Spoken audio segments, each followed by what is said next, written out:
तो सब सबका लोग साथ, अपनी भागीदारी इस देश तो का, अगर सबका कोई भी साथ नागरिक सबका विकास कैसे होगा? कई लाभ से वंचित या है, चुनाव से पहले नौकरी याद आ जाती है अनुराग भदौरिया? वो नहीं हो रहा है ना। एक मिनट अनुराग भदौरिया जी जी, देखिए सवाल ये नहीं है।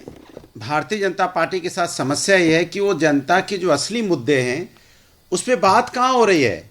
ना पार्लियामेंट के अंदर होती है, सरकार करती है, ना पार्लियामेंट के बाहर करती है। वो इतिहास पे जिंदा है। इतिहास की बातें 70 साल पहले क्या हुआ था, 60 साल पहले क्या हुआ था। बताइए, आप वोट मांगते हो आज की, जब आप वोट मांगने जाते हो तब आप महंगाई बेरोजगारी की बात करते हो, महिला की बात करते हो, किसान की बात करते हो वोट मांगते टाइम।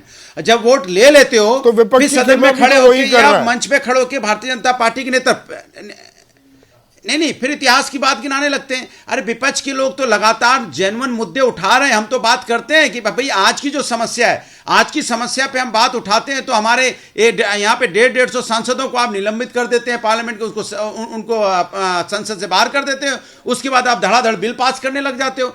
ये कौन सा लोकतंत्र है कि विपक्ष के बगैर बिल पास करते हो, उसके बाद वही बिल जब आप पास करते हो तो वो आपने देखा होगा जो इसका यहाँ पे ड्राइवरों वाला हुआ था, ट्रांसपोर्ट बिल पास किया था, उसके बाद ड्राइवर रोड पे आए, फिर आपको बिल वापस लेना पड़ा। ये सरकार जब किसान का बिल हुआ था तब भी विपक्ष ने विरोध किया था, तब भी नहीं माने थे, बिल पास किया तो किसान रोड पे आया। सवाल यह है कि भारतीय जनता पार्टी इस बात की मनमानी करती है कि उसे लगता है कि हम जो कह रहे हैं, हम जो चाहते हैं उसके हिसाब से हम देश को घुमाएंगे। लेकिन देश की जनता बहुत जागरूक है। आप हो सकता है पार्लियामेंट से सांसद को तो निलंबित कर सकते हो क्योंकि आपके पास ताकत है, पावर है, लेकिन जनता को तो नहीं कर सकते ना।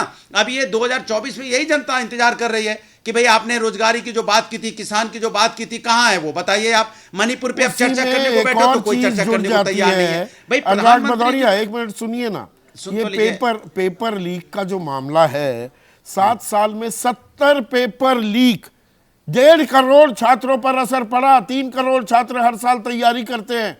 एक साल में तैयारी का मिनिमम खर्च 2 लाख रुपए आता है। तैयारी करते रह जाओ, पेपर लीक हो गया, फिर वही पेपर लीक का देखिए संदीप जी, एक बात तो माननी पड़ेगी, 70 बार पेपर लीक हुआ। क्या 7 सेकंड के लिए भी किसी टीवी डिबेट में या किसी भारतीय जनता पार्टी के नेता ने इस पे बोला कि लोगों के, लड़कों के जो मिडिल क्लास से आते हैं, लोअर मिडिल क्लास से आते हैं, लाखों रुपए बेचारे कैसे खेत बेच के आके पढ़ते हैं वो शहरों में या कस्बों में, खेत बेच के उनका पूरा का पूरा परिवार बर्बाद होता है, कोई चिंता नहीं है। आप दूसरा ले लीजिए ना, एक घटना या इसमें सब मिले हुए हैं भाई। सबसे ज्यादा तो कांग्रेस शासित राजस्थान में पेपर लीक हुए।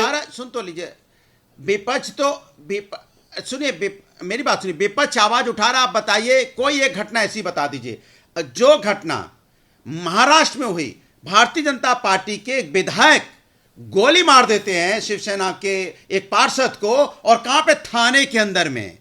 कोई घटना बता दीजिए हिंदुस्तान के इतिहास में या उत्तर प्रदेश में जो हमेशा ये दूसरी पार्टियों को, विपक्ष को बदनाम करने की भारतीय जनता पार्टी की सरकार कोशिश करती है।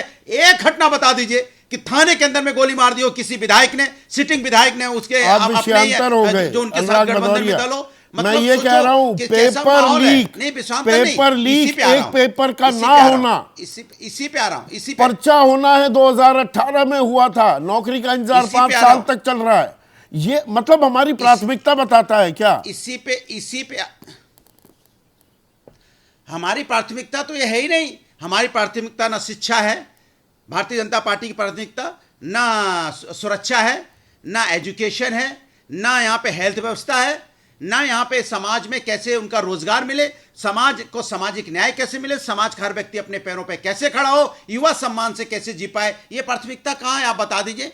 किसी भी स्पीच में, किसी भी जगह इनकी ये बातें हैं ही नहीं। हर जगह हमें भटकाने की बात करी जाती है, कैसे हम असली मुद्दों से जनता का ध्यान भटकाएं। अरे अच्छी बात है, मैं कहता हूं मंदिर बनना अच्छी बात है, बन रहा है, स्वागत योग्य है। मंदिर अपनी जगह है, हॉस्पिटल अपनी जगह है, स्कूल अपनी जगह है, और जो समाज में जो व्यवस्थाएं हैं, हर व्यवस्था अपनी अपनी जगह है। और रोजी रोटी तो सबसे अहम जरूरत है ना। रोजी रोटी नहीं कमा पाओगे, परिवार को आगे कैसे बढ़ाओगे?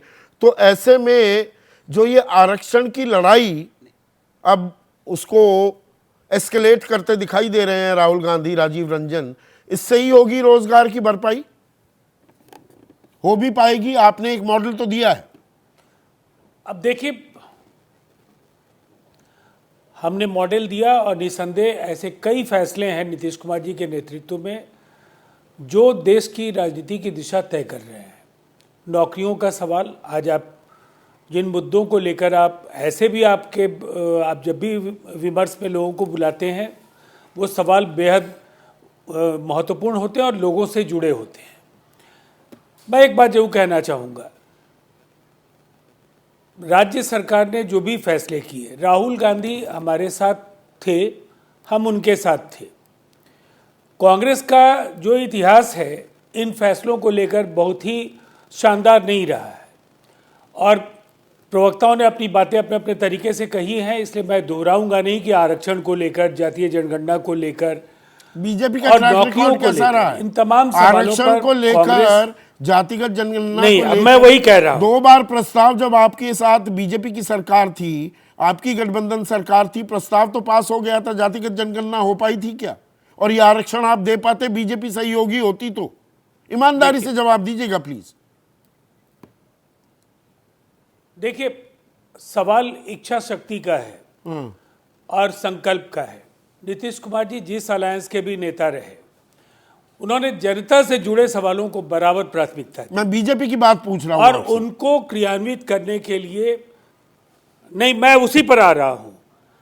अगर भारतीय जनता पार्टी के कई फैसलों से देश का विपक्ष सहमत नहीं है और आप सत्ता में आने की हैसियत में ही नहीं है, तो फिर आपके वायदे जुमलों से ज़्यादा बेहतर तो नहीं होंगे।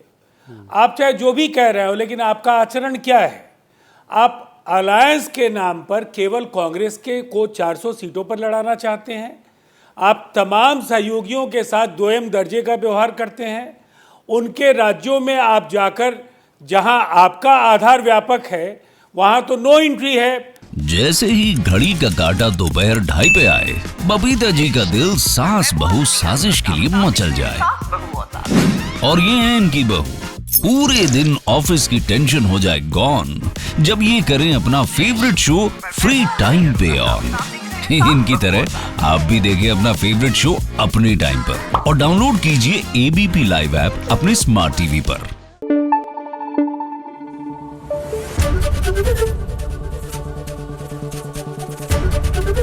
एबीपी न्यूज आपको रखे आगे।